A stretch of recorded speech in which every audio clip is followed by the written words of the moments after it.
तो प्यारे भाई लोग कैसे हैं आप सभी। स्वागत है आप लोगों का पिछले परफेक्ट वर्ल्ड के एक नए एपिसोड में। तो पिछले एपिसोड में हमने देखा था कि एक ग्रेट बीइंग ने मूव कर दिया। तो इस एपिसोड की शुरुआत वहीं से होती है जहां से दिखाया जाता है सब लोग घबरा गए थे, दिल जोरों से धड़क उठे थे।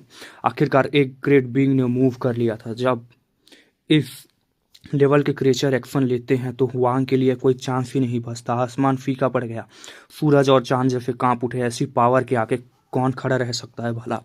हुआंग का तो मरना तय था, सभी यही सोच रहे थे, क्योंकि सेल्फ रिलीज रेलम एक ग्रेट बीइंग के सामने सिर्फ एक चींटी के बराबर था। दोनों का कंपैरिजन ही नहीं हो सकता। गैप इतना बड़ा था कि पूरा मॉर्टल वर्ल्ड हिल जाए। ग्रेट बीइंग्स मॉर्टल दाव के बिल्कुल टॉप पर खड़े होते हैं, पर भी फिर भी लोग वरिड थे। ये जगह हेवनली बीस्ट फॉरेस्ट थी, एक ऐसी जगह जहां लॉजिक काम नहीं करता। यह अफवाह थी कि यहाँ घुसने के बाद ग्रेट बीइंग्स भी डिजास्टर में फंस सकते हैं। इसी वजह से पहले से आए हुए ग्रेट बीइंग्स चुपचाप ऊपर आसमान में बैठे देख रहे थे और कोई मूव नहीं लिया था। हेवनली बीस्ट फॉरेस्ट के केव एक केव कहा जाता है, ठीक है, फॉरेस्ट को। जैसे ही ग्रेट बीइंग्स यहाँ एंटर करते पुरानी रेस्ट्रिक्शंस उन्हें पकड़ सकती थी, फिर निकलना मुश्किल हो जाता। हाँ, पर अगर बहुत केयरफुल रहे तो और एंशंट फॉर्मेशन को ट्रिगर ना करें तो सेफ रह सकते थे, माना जाता है। बस ग्रेट वन के साथ कुछ गलत ना हो, किसी ने धीरे से कहा, मन ही मन प्रे करते हुए। ये जंगल बहुत अजीब था। अगर ये सच में एक ग्रेट बीइंग को ट्रैप कर लेता तो ये सबके लिए बड़ी खबर होती और बहुत बुरी भी। सब जानते थे ये एंट्री सिर्फ हुआंग की टेरिफाइंग परफॉर्मेंस की वजह से हुई थी। जब ग्रेट बीइंग कोई प्राइस देना से नहीं हिचकिचा रहा था, बस हुआंग को तुरंत खत्म करना चाहता था। मतलब ऐसा है, प्राइस पे करने की कोई दिक्कत नहीं है, बड़ी पे करने की कोई दिक्कत नहीं है, जान ना जाए और हुआंग मर जाए, बस यही चाहते थे, ठीक है। शायद सीनियर को लगा हुआंग ने इमॉर्टल किंग का पाथ देख लिया। किसी ने गहरी सांस लेकर कहा, वरना बात यहाँ तक कैसे पहुँचती। हुआंग का डिस्प्ले शॉकिंग था, सिर्फ 20 साल के आसपास, और सेल्फ रिलीज रेलम के ग्रेट कल्टिवेटर्स को मार रहा था। ऐसे लोग हिस्ट्री में कितने हुए होंगे, किसी ने पूछा। बस सीनियर का मिशन स्मूथ हो, लोग दुआ कर रहे थे। एंसेस्टर्स, हमारी क्लैन की फेट बचा लेना, कुछ लोग यही कह रहे थे धीरे आवाज़ों में। हेवनली बीस्ट फॉरेस्ट के अंदर हवा में ताज़ा खून की स्मेल फैली हुई थी। तभी जब सी हाउ अपने गोल्डन लायन पर सवार था, माउंटेन वैली में घुसा, पीछे से एक स्वॉर्ड लाइट सीधे उसके सर की तरफ आई, बहुत फास्ट। ये क्लियर एम्ब्यूज था। अर्थ स्पिरिट क्लैन का ग्रेट कल्टिवेटर ने स्ट्राइक कि ये क्लैन हमेशा अंधेरे में छुपकर असैसन्स की तरह अटैक करता था। चेहरे बिल्कुल सफ़ेद जैसे भूत हो। अंधेरा उनकी नेचर थी। ठंडे, साइलेंट और सरप्राइज अटैक्स में एक्सपर्ट हुआ करते थे। फॉरेन साइड के सबसे डेंजरस असैसिन क्लैंस में से एक। उनके एंसेस्टर ने भी इमॉर्टल दाव एक्सपर्ट तक को मार रखा था, ठीक है। सी हाउ के बाल हवा में उड़ गए। ऑर्डर, लॉज, स्वॉर्ड लाइट और सिंबल्स से बने हुए स्लैश ने उसे काट दिया, मतलब बालों को काट दिया उसके, ठीक है।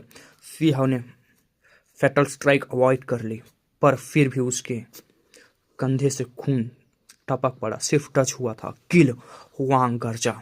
उसकी आंखों लॉक हो चुकी थी। सीधे ब्रूटल फाइट शुरू हो चुकी थी और बैंग बॉइंग। कुछ ही पल बाद अर्थ स्पिरिट क्लैन का ग्रेट कल्टिवेटर वहीं गिरा पड़ा था, मुर्दा। चलो यहाँ से। दूर से एक यंग ग्रेट कल्टिवेटर चिल्लाया और तुरंत भाग गया। मदद करना तो दूर की बात, वो सीधे रन मोड में था। मतलब मदद नहीं कि सीधा भागने लगा, ठीक है। जो लोग उसके साथ आए थे गुस्से में दांत पीसने लगे, क्योंकि कुछ ही देर पहले ये वही बंदा था जो बोल रहा था हुआंग कुछ नहीं है, मिला तो मार देंगे, बस टारगेट वुडन चेस्ट है। और अब वो भाग रहा था। वो डर चुका था। सामने वाला उससे छोटा था, फिर भी लगातार सेल्फ रिलीज रेलम के लोग मार रहा था। वो अपनी जान को गैम्बल नहीं करना चाहता था, ठीक है। कहाँ जा रहा है? वांग ने उसे देखा और तुरंत चेस करना शुरू कर दिया। उस वक्त उसने गोल्डन लायन का स्पेशल आर्टिफैक्ट मतलब स्पेशल आर्टिफैक्ट में से सील कर दिया था, ठीक है, गोल्डन लायन को। लायन फास्ट था, पर चेज में सी हाउ और भी फास्ट था। पुफ के साथ आखिरकार वो यंग ग्रेट कल्टिवेटर पकड़ लिया गया। खूनी फाइट हुई और फिर उसका सर अलग, बॉडी अलग हो गई। वो मर चुका था। चेहरा शॉक और रिग्रेट से भरा था। प्रिमोडियल स्पिरिट तक सैटर्ड हो चुकी थी। Not good. अचानक सी हाउ का सर शून्य पड़ गया। पूरी बॉडी टाइट हो गई, जैसे कोई बीस्ट उसके ऊपर लॉक कर चुका हो। बिना एक सेकंड वेस्ट किए वो घुमा और भाग पड़ा वाइथर्ड ट्री की तरफ। ये इंस्टिंक्ट था, अगर वो नहीं भागता तो मर जाता। उसकी फटी पड़ी थी। यही फर्क होता है एक हेवन डिफाइंग जीनियस और नॉर्मल कल्टीवेटर में। ऐसे लोग डेंजर आने से पहले ही फील कर लेते हैं। मतलब सी हाउ जैसे ना हेवन डिफाइंग लोग, ठीक है। सी हाउ को समझ आ गया कैलेमिटी आ रही है। उसका प्लान था और किल्स करने का, फिर रिनकारनेशन पूल या एंशिएंट ट्री के पास हाइड होने का। पर डेंजर अनएक्सपेक्टेड एक्सपेक्टेड से बहुत अनएक्सपेक्टेड था और जल्दी भी। लकली वो एंशिएंट ट्री से ज़्यादा दूर नहीं गया था, इसलिए वो सीधे वापस आया, ट्री के नीचे बैठा और हर मोमेंट ऑब्जर्व करने लगा। इस बार का प्रेशर अलग था, जैसे कोई एंशिएंट टेरिफाइंग एग्जिस्टेंस पास ही हो। प्राइमल कयोस से जन्मा हुआ अनमैच्ड पावर के हाथ। पूरा एरिया बिल्कुल शांत, जैसे दुनिया का एंड आ गया हो। पूरी तरह से सन्नाटा छा गया था। सी हाउ हिला तक नहीं, बस वेट करता रहा। दूर माउंटेन में कोई आ रहा था, ठीक है, वही आ रहा है जो निकला था पहले। उसके कदम के साथ स्टार्स और टाइम के फ्रेगमेंट्स बह रहे थे, जैसे एक किंग चल के खुद आ रहा हो। पर धीरे धीरे उसके स्टेप्स स्लो हो गए, नॉर्मल चलने लगा, क्योंकि इस लैंड में उस लेवल के लिए बहुत लिमिट्स थी। अगर वो फुल पावर यूज करता तो पूरा हेवनली बीस्ट फॉरेस्ट एक थॉट में वाइप आउट हो जाता। हुआंग भी नहीं बच पाता। आखिरकार वो माउंटेन रीच के पास आ गया। वहाँ एक ब्लैक एंशिएंट ट्री था, इंक जैसे ब्लैक, पत्ते नहीं, क्लाउड्स को छूते हुए पत्ते, काले जैसे पत्ते नहीं थे, पतले यार, क्लाउड्स को छूते हुए पत्ते पड़ रहा हूँ मैं, ठीक है, वैसे ही थे। उसके नीचे गैस के अंदर सी हाउ बैठा था, साइलेंट अलर्ट, मतलब नीचे उसी छांव पे बैठा था, ठीक है। नीचे आने वाला एक ग्रेट बीइंग था। हाथ उठाए दो चांद पकड़ ले। हाथ उठाए मतलब चांद पकड़ ले, ऐसे थे, ठीक है, उनकी पावर। पर इस वक्त वो बस ट्री को देख रहा था। पहले यहाँ ऐसे ट्री नहीं था, ये ब्लड स्वैम्प से निकला है, उसने धीरे से कहा। उसी पल सी हाउ को जो डेंजर फील हो रहा था वो अचानक गायब हो गया। पर जब उसने ऊपर देखा, उसका दिल थम सा गया। माउंटेन रिज के एंट्रेंस पर एक फिगर चुपचाप खड़ा था। कब से सी हाउ को पता ही नहीं चला। और सबसे स्कैरी बात, कोई डेंजर फील ही नहीं हो रहा था। ये सिर्फ एक चीज का साइन था। ये एग्जिस्टेंस बहुत ही ज्यादा टेरिफाइंग थी। ग्रेट बीइंग, सी हाउ ने मन ही मन कहा। chaos मिस्ट के बीच उसकी आंखें खुलती बंद होती और सूरज जैसे लगते। फिर वो फिगर गायब हो गया, जैसे कभी था ही नहीं। सी हाउ जानता था अगर वो सच में उसके लिए आया होता तो बिना कुछ कहे, बिना कुछ किए कभी नहीं जाता। तभी एक फेमिलियर आवाज उसके कानों के पास गूंजी, चलो इंपीरियल पास वापस चलते हैं। सी हाउ यह सुनते ही कांप उठा। सीनियर, क्या आप सच में आए हो? यहाँ एक ग्रेट बीइंग है, केयरफुल रहना, उसने सीक्रेटली कहा। It's time, it's fine, great elder Meng Tianzheng ने कामली कहा। एल्डर की मतलब धमाकेदार एंट्री हो चुकी है, अब सबके फटेंगे, ठीक है।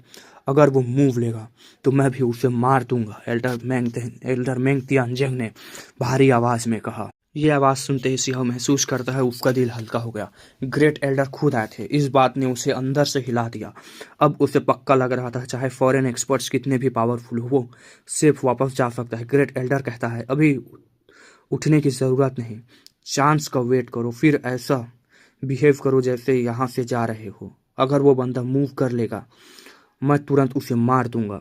आवाज़ शांत थी पर उसमें एब्सोल्यूट कॉन्फिडेंस भी झलक रहा था, ऐसी कॉन्फिडेंस जो सिर्फ रियल पावर से आती थी। सिंह महसूस करता है कि उसके अंदर भी वही पावर का भरोसा भर रहा है। मतलब वही यार पूरी तरह से अंधविश्वास आ रहा था, ठीक है।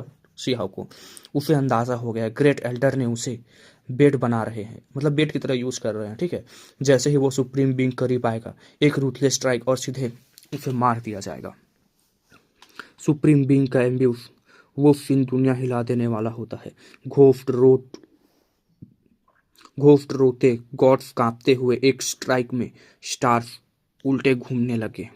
कांपते स्टार्स उल्टे घूमने लगे। ठीक है, उस लेवल पर पहुंचकर अगर कोई हिडन अटैक करे, मॉर्टल वर्ल्ड में कोई डिफेंड नहीं कर सकता है। सी हाउ अंदर से एक्साइटेड था, शायद आज वो एक सुप्रीम बींग को गिरते हुए देखेगा। ठीक है, पर उसके चेहरे पर बिल्कुल शांति थी।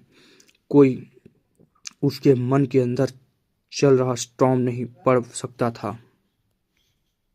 सी हाउ वही बैठा रहा। टाइम गुजरता गया, बाहरी दुनिया धीरे धीरे बिल्कुल शांत हो गई।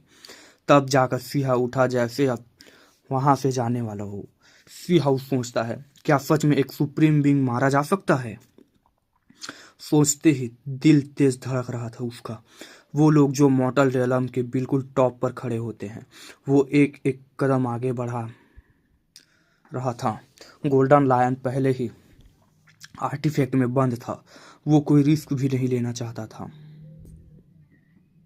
वो और आगे बढ़ा, लगभग इस एरिया से निकल ही गया था। एंशिएंट ट्री इतना बड़ा था कि उसकी टहलियाँ टहनी मतलब वही शाखाएं, ठीक है, आसमान तक ढक रही थी। डार्क लाइट धीरे धीरे चमक रही थी। तब अचानक सिंह के दिमाग में आइस कोल्ड हो गया, मतलब बुखार आ गया सिंह को। ठीक है, दिमाग में उसके दिल जोरों से कांपने लगा।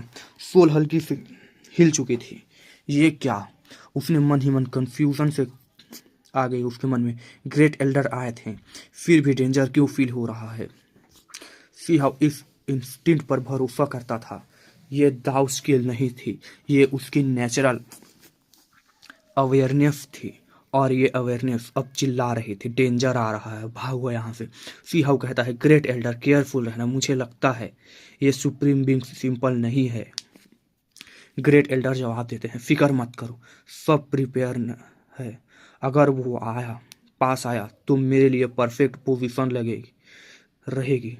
अब फटल स्ट्राइक के लिए, मतलब वही यार, अनएक्सपेक्टेड अटैक होगा उसके ऊपर, अब पता नहीं क्या होगा। ठीक है, सी हाउ मन ही मन नोट करता है। ग्रेट एल्डर हमेशा स्टडी रहते हैं, बिना कॉन्फिडेंस के कभी कुछ नहीं बोलते, सी हाउ की तरह। ठीक है, जब तक कर नहीं सकता नहीं बोलूंगा उसके बारे में। वो फिर भी आगे बढ़ा, पर हर कदम के साथ अनइजीनेस बढ़ती गई, जैसे डूम सीधे उस पर गिरने वाला हो। मतलब डूम वही या डिजास्टर मतलब वही होता है। ठीक है, डूम डूम का मतलब वही होता है। सिंह अंदर से कांप गए, ये फीलिंग इग्नोर नहीं की जा सकती थी। तब उसका 5 विस्कैरा के अंदर मोमेंट हुई, जैसे 5 पहले से चमक उठे हों। स्क्रिप्चर जैसे साउंड गूंज उठी, और तब एक छोटा सा फिगर जो उसकी 3 फ्लावर्स में बैठा था, अचानक आंखें खोलकर उसके कोर की तरफ देखने लगा। सिंह का दिल और ठंडा हो गया। वो पास का वर्जन आज वार्निंग दे रहा था, पास्ट का वर्जन वार्निंग दे रहा था। ठीक है, इज दिस अ साइन? सीहाव ने खुद से पूछा। उसका चेहरा सीरियस हो गया। वो साउंड ट्रांसमिट करता है, सीनियर, मुझे एक और ज़्यादा रियलाइबल प्लान याद आया है। इससे सुप्रीम बींग पक्का मारा जा सकता है। ओह, ग्रेट एल्डर कहते हैं, बताओ। पहले मैं थोड़ा पीछे हट जाता हूँ, सीहाव कामली कहता है। वो तुरंत वापस एंशिएंट ट्री के पास गया, नीचे बैठ गया। अब बताओ, ग्रेट एल्डर ने फिर कहा। पर इस बार सिंह चुप रहा, बिल्कुल साइलेंट। ग्रेट एल्डर ने कई बार आवाज दी, पर कोई रिप्लाई नहीं आया। तब दूर से एक हल्की हंसी गूंजी। हे, नॉट बैड। मिस्ट के बीच एक फिगर खड़ा था, प्राइमल कयोस से घिरा हुआ। सिंह के बाल सीधे खड़े हो गए।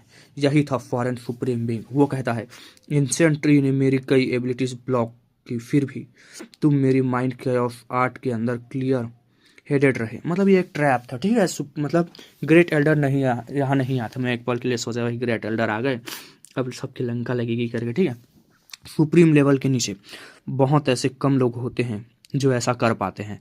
सिंह का शरीर ठंडा हो गया, कोल्ड पसीना उसके शरीर से बहने लगा। ट्रूथ उस पर लाइटनिंग की तरह गिरी। ग्रेट एल्डर कभी यहाँ आए ही नहीं थे। वो आवाज़, वो प्रेजेंस सब फेक थे। अब वो थोड़ा सा और आगे बढ़ जाता, अगर वो थोड़ा सा आगे बढ़ जाता, एंशिएंट ट्री के एरिया से बाहर निकल जाता। सिर्फ सोचकर ही उसके रोंगटे खड़े हो गए थे कि क्या होता।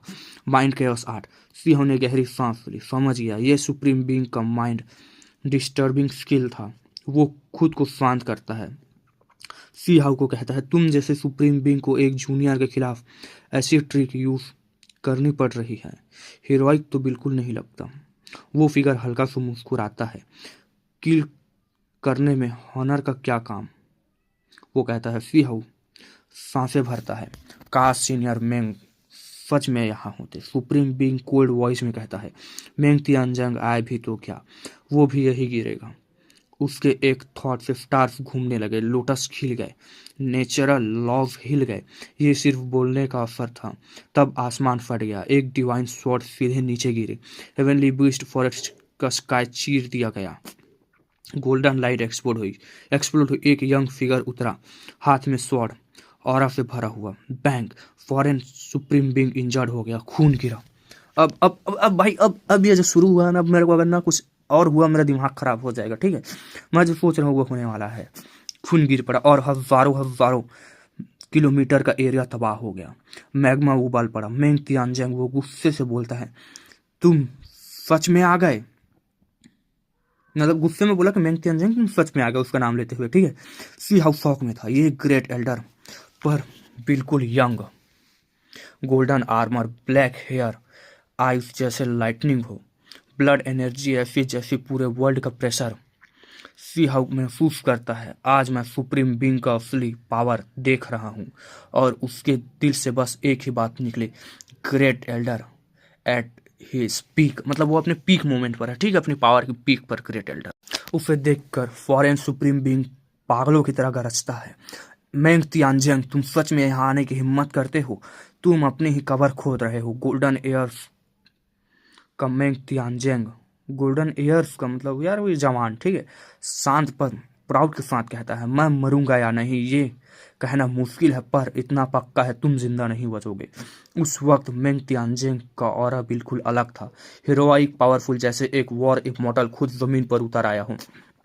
उसकी आंखें खुलती बंद होती तो स्पेस फट जाता, लाइटनिंग चमक उठती, थंडर गरजते, आसमान का स्टार्स तक उसकी प्रेजेंस से रेजोनेट कर रहे थे। मेंग तियानजंग हाथ उठाकर कहता है आओ। वो सी हाउ को बुलाता है उसे अपने पास लाने के लिए। सी हाउ महसूस करता है कि अब हेजिटेशन का कोई मतलब नहीं है। वो तुरंत मूव करता है, खुद से एंशिएंट ट्री के एरिया छोड़ देता है।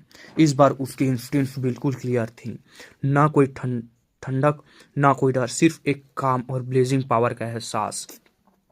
सी हाउ समझ गया था ये असली ग्रेट एल्डर हैं। फॉरेन सुप्रीम बीइंग चीख कर बोलता है उसे साथ रखा तो तुम खुद को भी नहीं बचा पाओगे। वो हाथ उठाता है और मल्टी कलर्ड डिवाइन लाइट दुनिया को चीर देती है। बैंग, आउटर स्पेस में कई स्टार्स फट जाते हैं। डिवाइन लाइट हेवेंस को हिला देती है। सीन इतना टेरिफाइंग था कि देखने वालों का दिल कांप जाए। Bang bang bang, Ming Tianjing sword art use करता है। स्वॉर्ड रेडियंस पूरी दुनिया स्वीप कर जाती है।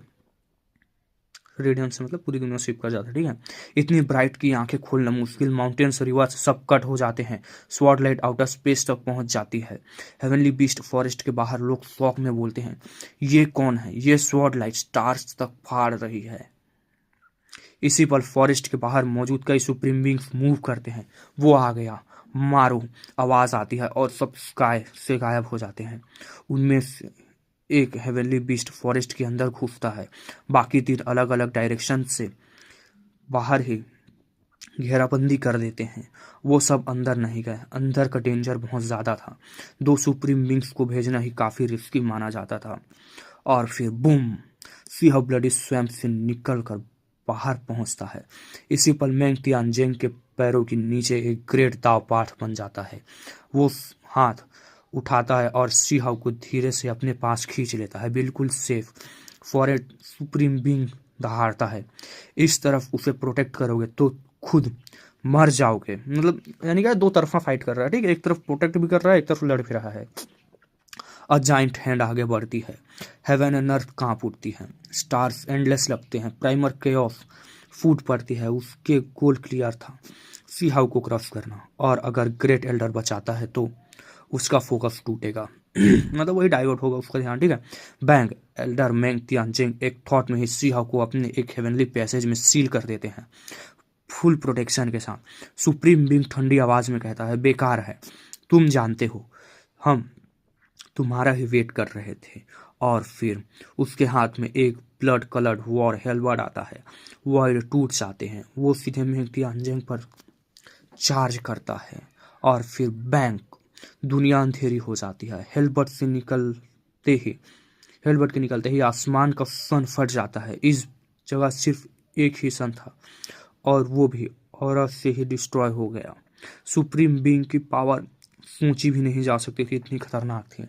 और फिर वैंग की आवाज के साथ एल्डर मेंग तियानजेंग उंगली झटकाते हैं। स्वॉर्ड रेडियंस लाखों किलोमीटर तक फैल जाती है, जैसे हेवन एंड अर्थ दोनों को काट देगी। वो सीधे ब्लड हेल्बर्ट पर लगती है और फिर बूम, फॉरेन बिंग्स खून उगलता है। वो पहले ही इंजर्ड था, स्वॉर्ड उसकी हड्डियों तक घुस जा चुकी थी। इस बार जो खून गिरा उसकी एक ही बूंद आउटर स्पेस में जाकर कई स्टार्स को उड़ा देती है। हेवनली बीस्ट फॉरेस्ट के बाहर सब कांप उठते हैं। ये सुप्रीम बींग्स की बैटल है। एल्डर मेंग तियानजेंग खुद पीछे हटता है और फॉरेस्ट से बाहर निकलने लगता है। वो जानता था फॉरेन फाइट्स ने पहले ही डेथ ट्रैप बिछा रखा है। सब कुछ प्लान के मुताबिक चल रहा था, पर दोनों तरफ मूवमेंट स्लो थी। हर स्टेप केयरफुली रखा जा रहा था।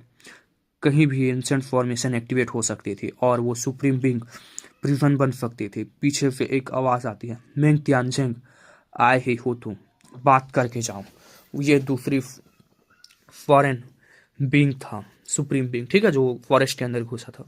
और फिर बैंग बैंग बैंग, एल्डर मेंग तियानजेंग अचानक स्वॉर्ड एनर्जी छोड़ता है। सीधे जंगल से एक हिस्से पर जमीन फट जाती है। इमॉर्टल लाइट आसमान तक पहुंचती है। सुप्रीम बींग का चेहरा बदल जाता है। वो तुरंत पीछे हटता है। पागल हो गया, सबको यहीं फंसाना चाहते हो? एक सुप्रीम बींग चिल्लाता है। मेंग तियानजेंग चुप रहते हैं, बस आगे बढ़ते रहते हैं। इंजर्ड सुप्रीम बींग वार्न करता है, केयरफुल रहो, इस आदमी के फॉर्मेशंस बहुत गहरा ज्ञान है, मतलब फॉर्मेशन का मास्टर ही है, इस पे मास्टर है, मास्टर, ठीक है। ये सेफ रूट निकाल चुका है। और फिर हॉन्ग की आवाज के साथ अचानक पीछे से एक ब्लैक वॉर स्पेयर आता है, टाइम स्पेस को क्रॉस करता हुआ स्काई डोम को दो हिस्सों में काट जाता है। स्टार्स डिम पड़ जाते हैं। कायोटिक एनर्जी स्पीयर के इर्द गिर्द घूम रही थी। पावर का अंदाजा लगाना मुश्किल था। ग्रेट एल्डर ने स्ट्राइक को रोका, पर वेव फिर भी आगे बढ़ी। अगर सी हाउ बाहर होता तो बिल्कुल नहीं बच पाता, वेव्स के अंदर ही वो मर जाता। तुरंत सी हाउ ने एक हेजी लाइट स्पीयर में आ जाता है। सी हाउ मतलब, ठीक है, वो ग्रेट एल्डर के साथ मूव करता है एस्केप के लिए। पीछे से आवाज आती है, मेंग तियानजेंग अपनी जिंदगी यही छोड़ दो। उस वक्त फॉरेस्ट के डीप में रिइंकार्नेशन पूल के पास एक एंशिएंट बीस्ट जागने लगता है। नॉट गुड, वो उठ रहा है। सुप्रीम बींग तुरंत समझ जाते हैं, गो। मेंग तियानजेंग धीमी पर स्ट्रांग आवाज में कहता है। गोल्डन लाइन फट पड़ती है, गोल्डन लाइट का पाथ बनता है, ठीक है। वो फॉरेस्ट को चीर कर बाहर निकलता है। तुम रेस्ट्रिक्शंस को समझ गए हो, एक फॉरेन सुप्रीम बींग शॉक में कहता है। वो एंशिएंट बीस्ट 9 हेवेंस 10 अर्थ का है, ब्लैक स्पीयर वाला ठंडी आवाज में बोलता है। मेंग तियानजेंग घेराबंदी तोड़ देता है, पर बाहर एक ice cold long blade already wait कर रही थी। ब्लू लाइट आसमान चीर देती है ताकि सुप्रीम बींग्स भी तुरंत आ जाते हैं, बाकी लोग मतलब, ठीक है। एक अब 5 सुप्रीम बींग्स थे, सिचुएशन सबसे खराब। फिर एल्डर मेंग तियानजेंग ब्लेड को ब्लास्ट करते हैं और सीधे आगे स्लॉटर करता हुआ निकल जाता है। एम्ब्यूस झेल कर भी वो भागता नहीं, इंपीरियल पास की तरफ पड़ता है। पीछे से गरजती आवाज आती है, तुम बच नहीं पाओगे। फॉरेस्ट के अंदर बीस्ट दहाड़ता है। टूटे हुए स्टार्स फिर से जुड़ जाते हैं, सन दोबारा बन जाता है। पर मेंग तियानजेंग रुकते नहीं। एक स्टेप लाखों किलोमीटर दूर का, दूसरा स्टेप मिलियंस किलोमीटर दूर। आखिर वो डेसोलेट बॉर्डर बैटलफील्ड आ जाते हैं। फॉरेन सुप्रीम बींग कहते हैं, यही तुम्हारी कबर बनेगी।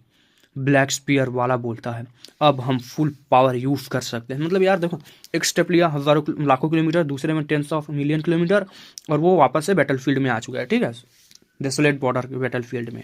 मेंग तियानजेंग रुक जाते हैं। गोल्डन आर्मर चमक उठता है। वो मुड़ कर कहता है, मैं भी गाइडेंस चाहता था।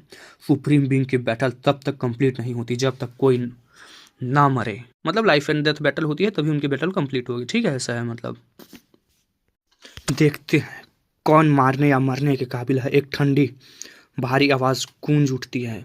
सब इसी लेवल पर थे। सुप्रीम बींग मॉर्टल दाव के एब्सोल्यूट पीक पर। हर एक के अंदर पूरा कॉन्फिडेंस था।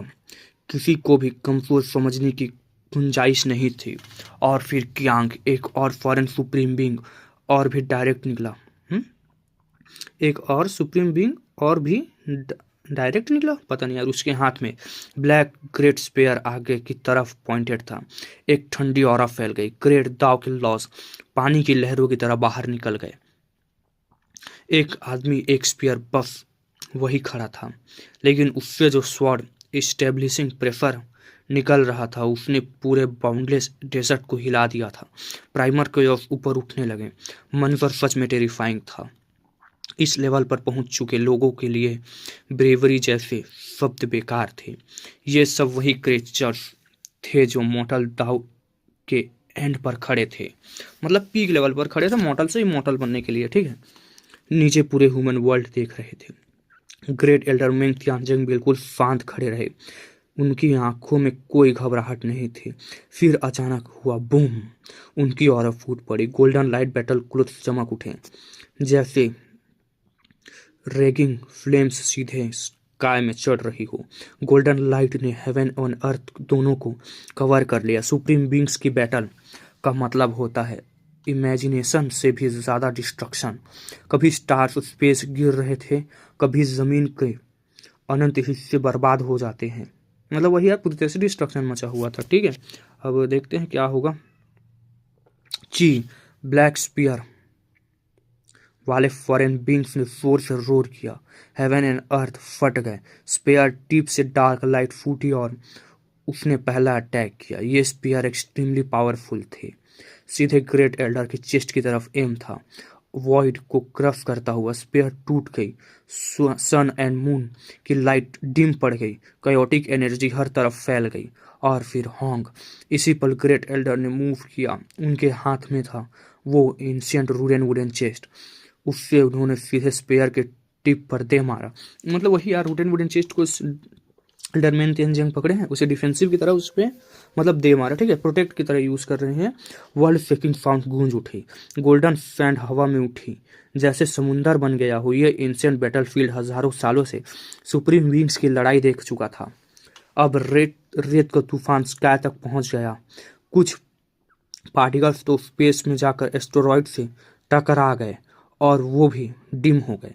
सीन देखकर रूह कांप जाए ऐसा था। और फिर अचानक शांति। क्रॉस ऑफ किलोमीटर का डेजर्ट बिल्कुल स्टिल शांत हो गया। वही कुछ सुप्रीम बींग्स एक दूसरे को घूर रहे थे। ग्रेट एल्डर बीच में खड़े थे। उनके सामने 5 बींग्स, सुप्रीम बींग्स। सबकी नजर उस रूडन वुडन चेस्ट पर टिकी हुई थी। तो यही है वो चीफ, ब्लड कलर्ड ग्रेट हेल्बर्ड पकड़ने वाले ने कहा। सच में एक्स्ट्रा ऑर्डिनरी है ना यार। एक सुप्रीम बींग के मतलब उसको अटैक को रोक लिया ना उसने, यही बात है, मतलब इसीलिए तारीफ कर रहा है, ठीक है। चेस्ट पुराना लग रहा था, लेकिन उसके आसपास एक लेजी रेडियंस थी। अभी अभी उसने एक सुप्रीम आर्टिफैक्ट का डायरेक्ट हिट झेला था बिना एक स्क्रैच के। इसका क्या मिस्टेक है मुझे भी नहीं पता गाइस, ठीक है। अगर आप बोलो तो मैं एक सेपरेट वीडियो इसके ऊपर बना दूंगा। सुप्रीम बीइंग जैसे पावर भी उसे स्टोर नहीं कर सकता था, डिस्ट्रॉय नहीं कर सकता। तो बोलना भाई सीधी बात यार, सिर्फ हाथ में पकड़ सकता था वो है। मतलब स्टोर मतलब वो है भाई, मतलब जैसे ना स्टोरेज पाउच इन सब में नहीं रख सकता था, ठीक है। इसे मतलब रखा नहीं जा सकता था। लेकिन ग्रेट एल्डर के लिए यह बर्डन नहीं बना, बल्कि एक परफेक्ट शील्ड बन गया। उसे वो शील्ड की तरह यूज कर रहे थे। दूर खड़ा सी टेंस हो गया। दिल में एक ही डर, कहीं कुछ अनएक्सपेक्टेड ना हो जाए। फॉरेन बींग्स सही कह रहे थे, सब सुप्रीम थे, कोई किसी से कम नहीं था। किल हिम, चेस्ट ले लो, एक ठंडी आवाज आई। पहला क्लास सिर्फ टेस्ट था, अब दोनों साइड समझ चुकी थी। अगला मूव लाइफ और डेथ का होगा, किल। उसी पल आवाज गूंजी, जैसे प्राइमल कॉयस बीस्ट फिर से जिंदा हो गया हो। और फिर बैंग। भाई ये लोग तो बैटलफील्ड में है ना, वो बीस्ट कैसे जाग गया, मुझे क्या करना, मैं एक्सप्लेन करता हूँ। ग्रेट डेजर्ट फट गया। एक ब्लैक क्रैक हॉरिजॉन तक चली गई। सैंड स्टोन्स बोन्स सब हवा में उड़ने लगे। पास्ट के मरे हुए कल्टिवेटर्स के वाइथर्ड बोन्स भी ब्लास्ट हो गए। पूरी बैटलफील्ड इरप्ट हो चुकी थी। ब्लड कलर्ड ग्रेट हेल्बर्ड फिर से आया। और फिर डैंग।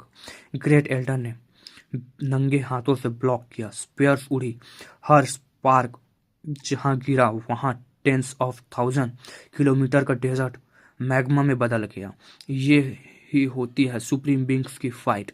ब्लैक आर्मर वाला आया, फिस्ट से अटैक किया। ग्रेट एल्डर ने भी फिस्ट में जवाब दिया। ग्रेट दाव रंबल हुआ, इमोर्टल एनर्जी फूट पड़ी, वॉइड में लाइटनिंग जैसे स्ट्राइक्स गिरे। दाव दूर हेवनली बीस्ट फॉरेस्ट में लोग कांप गए। ये क्या है? स्टार्स गिर रहे हैं। सच ये था, ये किसी वेपन का नहीं, फिस्ट पावर का इफेक्ट था। बैटल और वायलेंट हो गई। हजारों ब्लोस एक ही पल में एक्सचेंज हो गए। ठीक है, जब हेल्बर्ट ग्रेट एल्डर के हेड की तरफ आई, उन्होंने फिर से चेस्ट को फील्ड बनाया और फिर डंग की आवाज के साथ, सिंपल ब्रूटल। इसी बीच बाकी सुप्रीम बींग्स भी साथ में अटैक कर गए। एंसेस्ट्रल टेक्निक, वेपन्स सब एक साथ। सिचुएशन डेंजरस हो गई और तब स्काई से एक ओवरवेलमिंग प्रेशर उतरा।